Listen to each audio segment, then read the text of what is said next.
Welcome to the deep dive. Today we're looking at the North Coast, specifically Sheffield, and the new N2 interchange going up there. That's right. It's actually the first big interchange project in that specific area for, well, nearly 10 years now. Almost a decade, wow. And we know you listening want the key info on these developments quickly without getting bogged down. So our mission today. It's really to unpack why this matters, what this new piece of infrastructure actually means for the North Coast's growth and daily life. And this is a collaboration, isn't it? Collins Residential and Sanral? Yes, exactly. Sanral, the National Roads Agency, they're working together, and the build itself is expected to take about 12 months. Okay, 12 months. So let's jump right in. The most immediate thing people think about with roads is traffic. Hmm. How bad is the congestion, particularly around Salt Rock? Oh, it's become a real pinch point. Salt Rock gets incredibly busy. It's one of the main routes you see. So this new Sheffield interchange, how does it help? Does it just replace Salt Rock? Not exactly replace. No. Think of it as adding another option, another access point.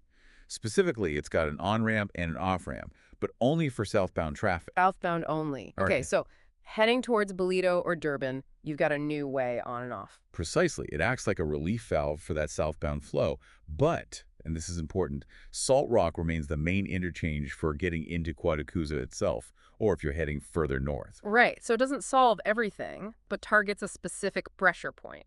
I remember seeing a quote from Sanral's Justice Choke calling it a vital traffic artery. Yeah, he highlighted how it's needed to manage the sheer increase in traffic. The area's just grown so fast. That makes sense, that rapid growth, it puts a strain on everything. But okay, beyond just making commutes smoother, what about the bigger picture? The economy. Well, that's where it gets really interesting. This interchange isn't just about cars. It's expected to unlock a pretty major commercial zone nearby. Unlock, meaning making it accessible for development. Exactly. Jeff Perkins from Collins Residential talked about significant potential for job creation, really stimulating the local economy. Jobs and growth. That's always the promise with big infrastructure projects. What does that mean on the ground, though, for, say, local businesses? Well, the hope is it creates real opportunities. There's talk about supporting local SMMEs, small, medium, and micro enterprises, fostering a bit more entrepreneurship. And Mayor Ali Njidi also weighed in on that, didn't he? Seeing it as a driver for, well, for more than just commercial. Yes, he mentioned possibilities across the board, residential, commercial, and importantly for the North Coast, tourism development too. It opens things up. So for you listening, the takeaway here is that this road project could ripple outwards, creating economic activity well beyond the construction phase itself. Absolutely. And that ties into the third main point, really enhancing the overall connectivity and, frankly, the appeal of the whole North Coast area. It's more than just transport then. It's infrastructure as a sort of foundation. Precisely.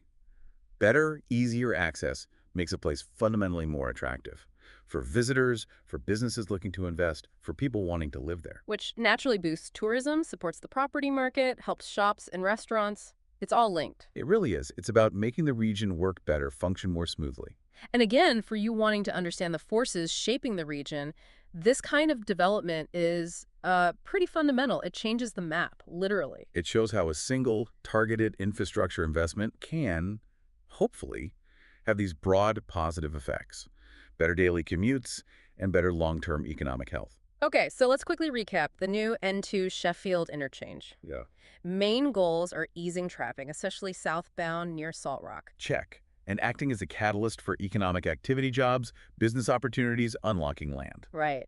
And thirdly, just boosting the overall connectivity and making the North Coast an even more appealing place to be. Exactly. It's a significant marker of the region's ongoing, very dynamic growth. So here's something for you to mull over. We see how infrastructure like this interchange solves immediate problems like traffic. But how do these projects actually act as deeper catalysts? What else beyond the roads and the concrete really shapes a region's future and makes it attractive for everyone, residents, businesses, tourists? Something to think about. A lot to consider there. Indeed. Thanks for diving deep with us today.